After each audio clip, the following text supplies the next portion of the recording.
This is the listening practice test, which resembles the International English Language Testing System listening tests. You will hear a number of different recordings, and you will have to answer questions on what you hear. There will be time for you to read the instructions and questions, and you will have a chance to check your work after each section. All the recordings will be played once only. The test is in 4 sections. Write all your answers on the listening question booklet. At the end of the real test, you will be given 10 minutes to transfer your answers from the question booklet to an answer sheet. You should be prepared to do this with the practices. Now turn to Section 1 of Test 3. Section 1. In this section, you will hear a conversation between a student and a job-hunting agent. First look at questions 1 to 10.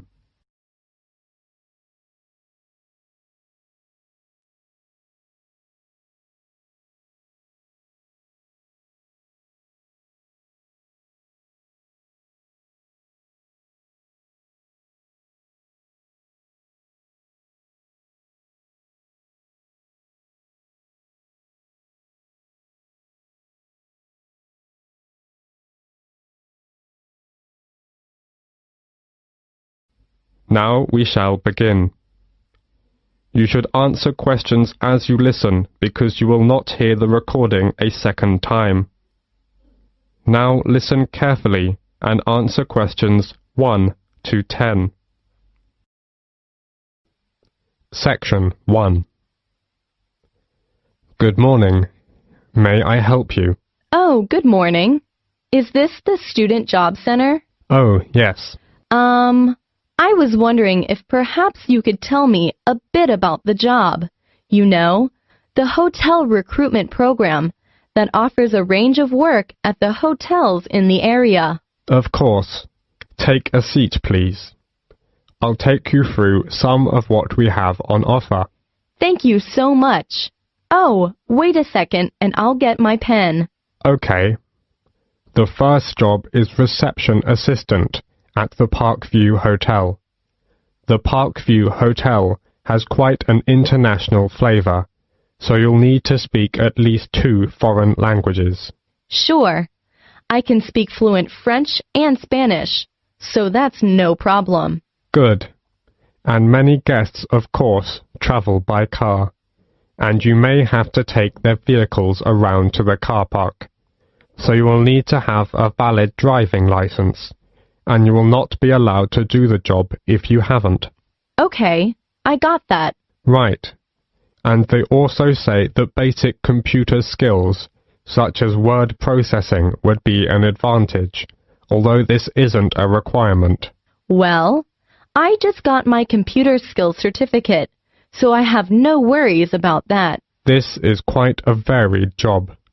And in fact, I should point out that at certain times of the day, it would involve heavy lifting when guest luggage arrives, or perhaps deliveries come in. Is that okay for you? Well, it's hard to say at this moment, but I'll bear that in mind when deciding whether to apply for this post. Sure. Another job is general assistant at the Lakeside Hotel. To be honest, the pay is rather low, but there are compensatory factors. For example, the hotel will provide you with all your meals while you're working, and they will also train you in all the aspects of the job and then issue you with a certificate, which, of course, could be very valuable to you in the future. Oh, that sounds great. Now, the third job on offer is catering assistant at Hotel 98's smart new premises. As you know, this hotel is popular with exclusive travellers, and so you'll need to wear the distinctive staff uniform, which you're provided with. Don't consider this job unless you're fairly flexible about when you work, as the hotel will require you to work nights for this job, and you will need to travel to and from the hotel, as it is situated just outside the city. Well, I'm afraid I can't manage that because of the lectures. Okay, I get the picture. So, which one will you prefer? Reception assistant at the Parkview Hotel or general assistant at the Lakeside Hotel? Well, I guess I still couldn't make up my mind right now. Can I have a few days to think about and go back to you later? That's no problem, and there are a few things I need to clarify with you. If you would like to apply for one of these jobs, you will need to follow the recruitment process. So the first thing you'll need to do is to fill in one of these, a personal information form. It's pretty straightforward and should only take you a few minutes. Once you've done that and handed it in, we'll give you a questionnaire about your skills. We then look through the information about you and pass on our recommendations to the relevant hotel. Yes, sure. You will then proceed to the next step of the process and attend a general course of training. This is designed to be helpful and realistic, so an important part of the course is role-play activities. That sounds interesting. Yes, indeed. And after that, the final step is that you will be contacted by the hotel you're going to work for, and they'll post you a video about themselves and the work involved. Watching this will constitute further and specific training for your job. Oh yes, I think I'm very clear now. Thank you for helping me. It's a pleasure. Bye. Bye. This is the end of section 1.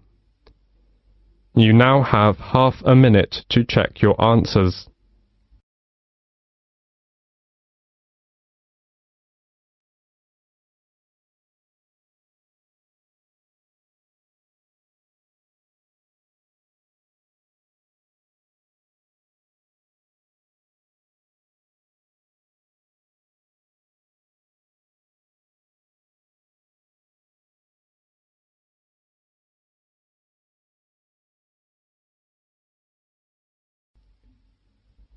Now turn to section 2.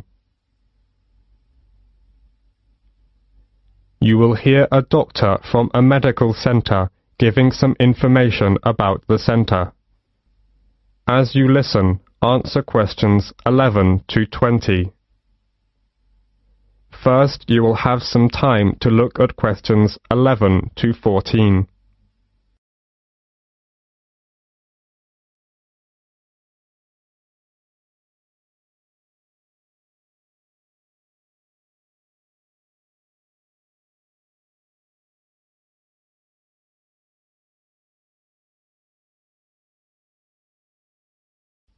As you listen, answer questions 11 to 14.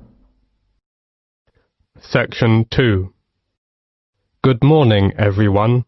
I'm John Smith, the General Practitioner of London Fields Medical Centre, and I'm very glad to give you a brief introduction about our practice and some suggestions about how to see a doctor here. Our receptionists are usually the first point of contact and are here to help you. They have a lot of information to hand, and in most cases will be able to help you with your inquiry, ensuring you see the most appropriate clinician. Okay, right. Well, the first thing to do is to register. We can only accept new patients who live in our practice catchment area. To register with us, you will need 2 proofs of address, such as bank statements or tenancy agreements, plus 1 form of ID, such as passport or driver's license. If you are foreign nationals, then you'll have to register as a temporary visitor. Then, fill in this form. It's a medical history form. You have to give details of any illnesses you have had. Then you also need to write down if you've got any allergies. Okay? This as well as that. We need to know if you've had any operations. And, last of all, you have to give full details of current medication you may be on. This as well as that. You need to fill in this registration card. This is for your personal details. That's your full name, address, and telephone numbers. Okay? And we also need to make an appointment for you to see the doctor for a new patient health check. It'll just take about 15 minutes, that's all. It's just a basic checkup, really. Before the speaker goes on with his introduction, look at questions 15 to 20.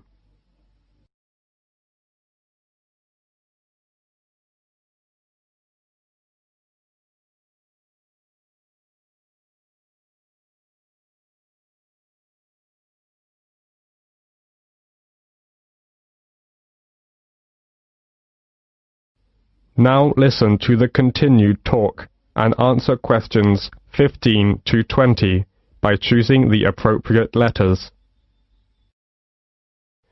Okay then, let me tell you something about the health centre. We have 5 GPs here, general practitioners. We also have a practice nurse who looks after minor injuries. She can also administer some treatments. We also have a chiropodist. That's a foot specialist. She's private, which means you have to pay for the service, unless you're over 65. If you want to see a doctor, you have to make an appointment first. Please call our main switchboard number on 0207 923 8100 to book an appointment at either our main practice or one of our branch surgeries. You can also email for an appointment on londonfieldsmedical@nhs.net. Urgent cases are seen on the day. If your condition is non-urgent, you can expect to see a GP within 2 working days, though you may have to wait longer if you want to see a particular GP. If it's an emergency, you'd better come straight here to the centre. One of the doctors can usually see you. Or you can go to the emergency department at the hospital in town. If you are very sick, you can ask for a home visit as well. On Friday afternoons, we have an open surgery, which means you can come along and just wait to see a doctor. But you may have to wait for several hours. So it's much better to make an appointment and come at the specified time. Usually, when you see a doctor, you'll be given a prescription for medicine, which you need to take. Or you can choose to go to a pharmacist in a chemist's shop. If the doctor decides that you will need the medication for a long time, you will be given a repeat prescription form. This allows you to get a further supply without seeing the doctor again. You simply leave the repeat form here a few days before you need it. Then you pick up the medication at the chemist's. Oh, you may wonder how much this all costs. Well, there is no charge for seeing a doctor. You can make an appointment any time to see one of our doctors, and it will not cost you anything for the consultation. However, you need to pay for the prescription, and the cost varies with the medicine, but it's usually just a few pounds. Nevertheless, in some situations, such as pregnancy, the prescription is then free. All right. Do you have any other questions? That is the end of section 2. You will have half a minute to check your answers.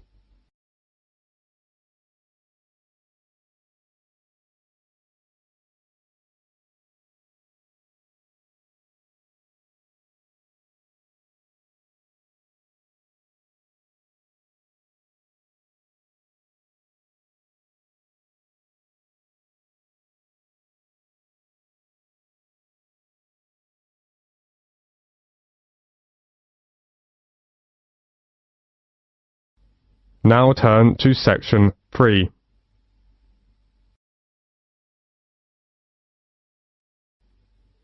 In a moment, you are going to hear a conversation between a professor and his student Alicia. As you listen, answer questions 21 to 30. First, you have some time to look at questions 21 to 30.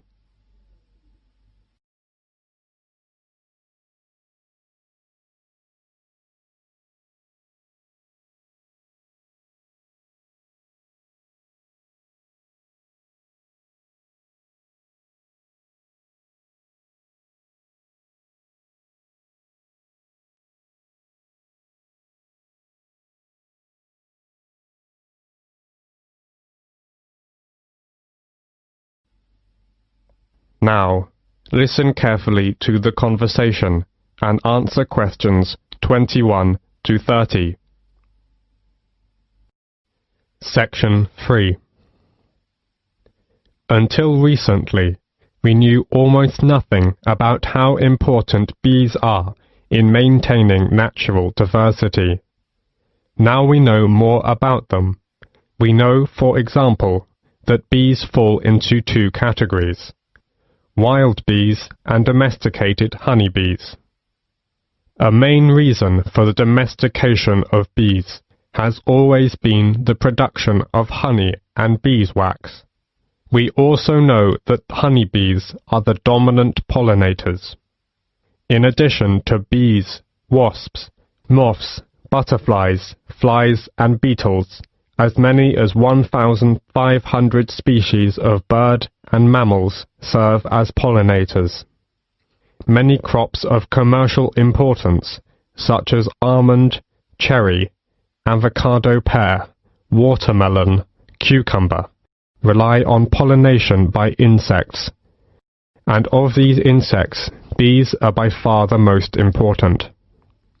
Animals and insects provide pollination services for over 3/4 of the stable crop plants, and for 80% of all flowering plants in the world. The economic value of animal pollinators to world agriculture has been estimated to be $200 billion per year. Pollination is one of nature's services to farmers, so think about this. If you eliminated the pollinators, it would take the food right out of our mouths. We biologists never imagined we'd see the day when wild plants or crops suffered from pollinator scarcity. But, unfortunately, that day has come. In fact, farmers in Mexico and the US are suffering the worst pollinator crisis in history. So, what happened? Any ideas? Alicia? It is, because of natural enemies? I read something about a kind of parasite that's killed lots of bees. It's true. An outbreak of parasitic mites has caused a steep decline in North American populations of honeybees. But parasites aren't the only factor. What about the pesticides used on farms? All those chemicals must have an effect. Most definitely, yes. Pesticides are a major factor. Both wild and domesticated bees are in serious trouble because of pesticides. In California, farm chemicals are killing around 10% of all the honeybee colonies. Agriculture in general is part of the problem. Another example is the monarch butterfly. Millions of monarchs from all over the US and southern Canada fly south every year in late summer. The monarch is the only butterfly that returns to a specific site year after year. Unfortunately, the herbicides used in the milkweed in the Great Plains are taking a toll on monarchs, and fewer of them are reaching their winter grounds in Mexico. In a recent field study at Cornell University in the US, it was found that monarch butterfly caterpillars eating corn-toxic pollen blown onto milkweed plants near cornfields, had suffered significant adverse effects, leading to death of nearly 20% of the caterpillars. Wow, 20%! That's so tragic. And it's more than that. There are over 1,500 species of butterflies in the Indian subcontinent, but their population is dwindling because of environmental changes.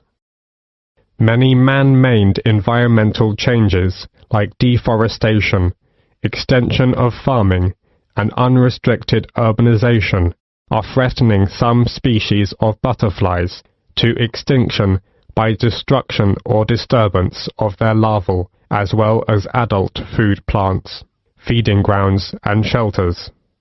Many of the most spectacular and endangered species have various levels of protection under local legislation. However, there is a major trade in the spectacular tropical species for incorporation in ornaments and souvenirs. The international demand for insects is greater than most people realize. Yes, indeed. I once read an article about another important pollinator, the long-nosed bat. These amazing animals feed on cactus flowers, but they are having a tough time too. Some desert ranchers mistake them for vampire bats, and they've tried to poison them or dynamite the caves where they roost. Yes, we must recognize that pollination is not a free service, and that investment and stewardship are required to protect and sustain it. So what can be done about this situation? Well, wildlife farming, based on sustainable exploiting wild creatures, can help to save endangered species like butterflies and their habitats. Besides, gardeners, orchard growers, farmers, and urban dwellers can switch to more pollinator-friendly organic methods of cultivation to reduce wildlife exposures to insecticides, herbicides, and fungicides. That's right. Actually, the focus on beekeeping needs to change from conventional honey production to crop pollination. That is the end of section 3. You now have half a minute to check your answers.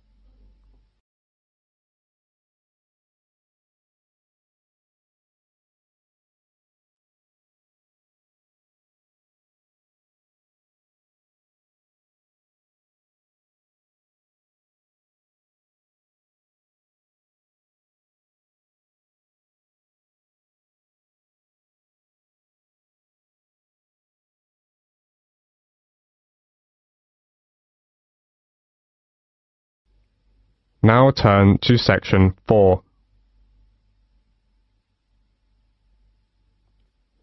In a moment, you are going to hear a talk about movies.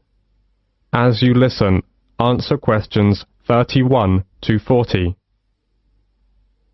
First, you have some time to look at questions 31 to 35.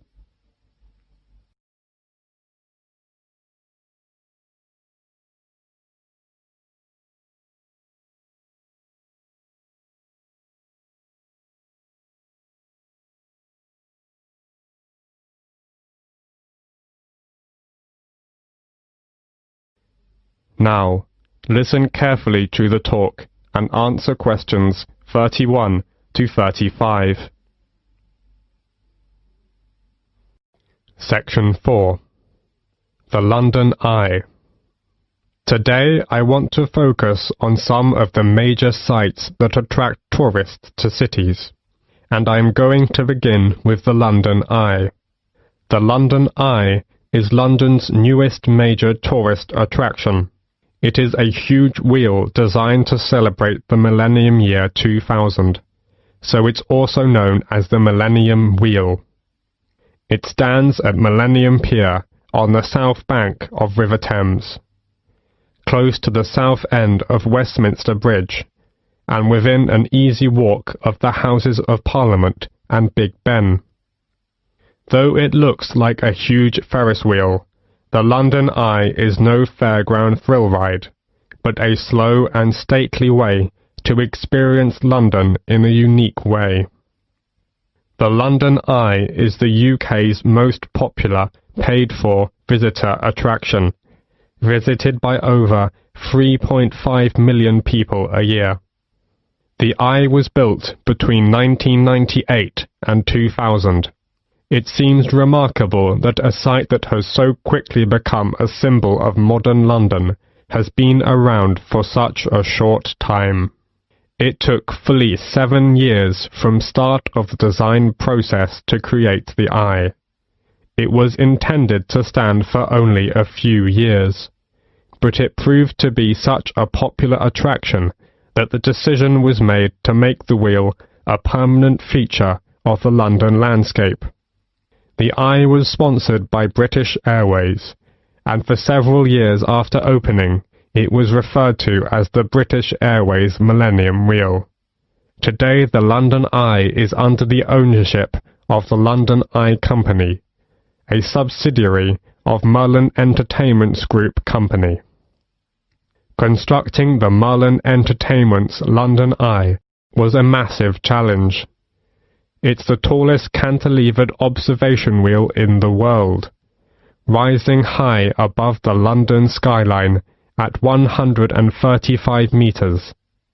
It was a piece of daring innovation and revolutionary design, which combines the best of British design, architecture, and engineering with an exceptional team of experts. Before the talk goes on, you have several seconds to look at questions 36 to 40.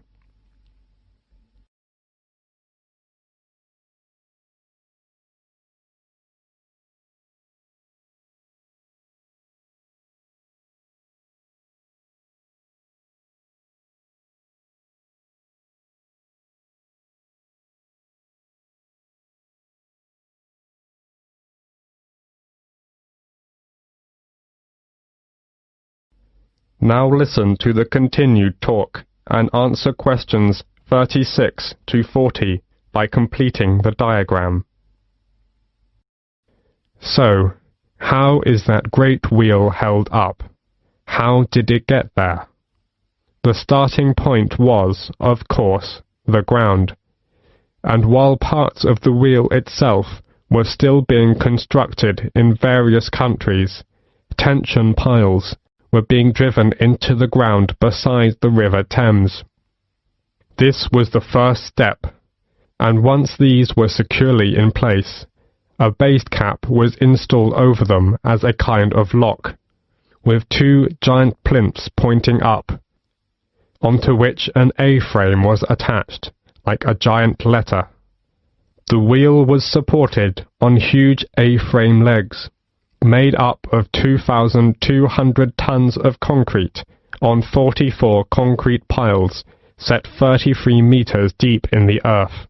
All this took many months and incredible effort, but meant that the spindle could be installed, around which the great wheel would turn.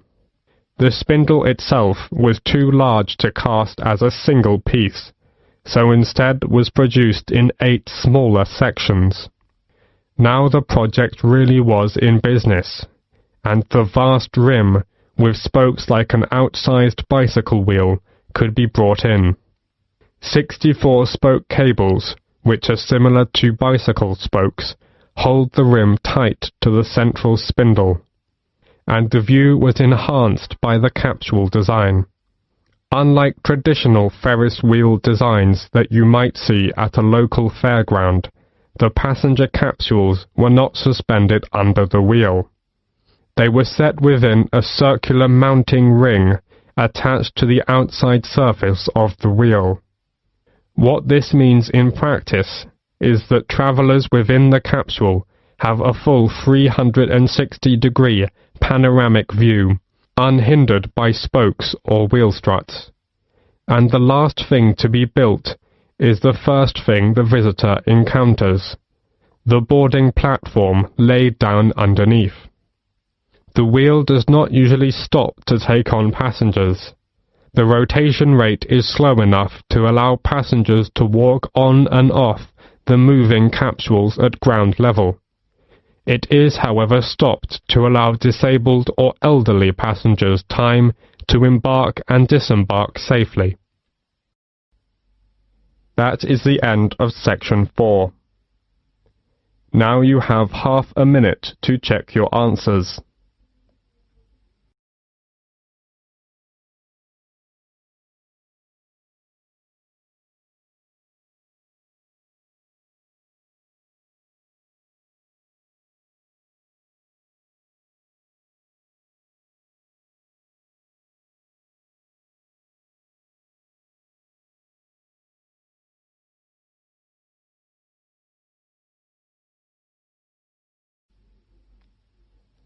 That is the end of listening practice test 3.